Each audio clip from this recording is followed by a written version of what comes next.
নেত্রকোনার হাওর অঞ্চল একসময় পাটের জন্য বিখ্যাত থাকলেও সেটির কিন্তু দিন দিন সেই পাট চাষির সংখ্যা কমে যাচ্ছে এবং পাট উৎপন্নের পরিমাণও কমে যাচ্ছে। এক সময় এই নেত্রকোনা অঞ্চলের একটি নদীর নামকরণ করা হয়েছিল পাটেশ্বরী, কারণ দেশের বিভিন্ন অঞ্চলে এখান থেকে পাট পাঠাতে পারতো নারায়ণগঞ্জ সহ বিভিন্ন জায়গায়, এবং এই পাটজাত দ্রব্য তৈরি করে একটা অর্থনৈতিক আয় হতো সারা বাংলাদেশে। সেই দিনটি কমে গিয়েছে। ধীরে ধীরে প্লাস্টিক এসে সেই পাটের জায়গাটি দখল করে নিয়েছে, যে কারণে আস্তে আস্তে কমে গিয়েছে সেই পাট চাষির সংখ্যা এবং পাট উৎপাদনের প্রতি অনাগ্রহ হচ্ছে।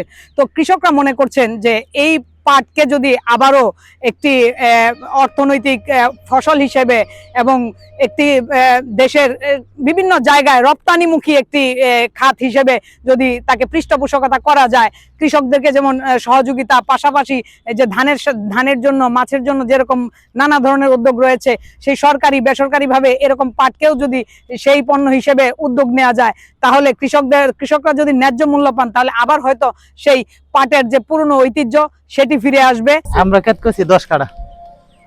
10 কাঠার মধ্যে পাট দিয়েছি। পাট মোটামুটি ভালো হয়েছে, কিন্তু পাটের দাম কিরকম দেখা জানি ওইটারে। গত কয় বছর ধরে পাট করুন? আমরা বহুদিন ধরে, এমন আমরা 50 বছর হবো। গেছে বছর, আগের বছর পাটের দাম গেছে ভালো, গেছে বছর পাটের দাম গেছে না, দাম গেছে কম। এবছর তোমার সরকার কিভাবে দেয়, সরকার দেয় এক রেট, যারা পাট কিনে সাড়াইওয়ালারা এরা করে আরেক রেট। সরকার দিয়ে 3000 টাকা, এরা কিনবো 2800 টাকা মন।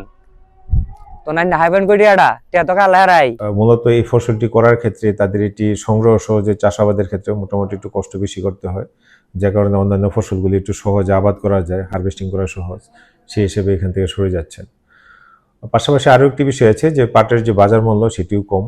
তো সেই ক্ষেত্রে যদি আমরা পাট জাতীয় যে দ্রব্য অর্থাৎ পাটের যে ব্যবহারটা আছে, পাটের ব্যবহারটা যদি আমরা বাড়াতে পারি, সেই ক্ষেত্রে আমাদের পাটের যে চাহিদাটা সেটি বাড়বে, এবং পাটের চাহিদাটা যদি বাড়ে তাহলে বাজার মূল্য বাড়বে।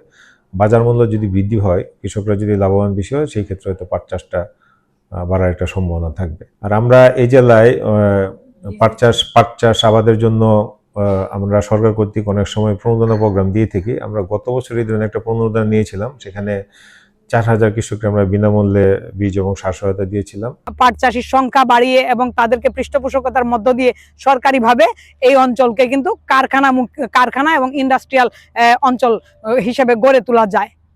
আলপনা বেগম, সময় সংবাদ, নেত্রকোনা।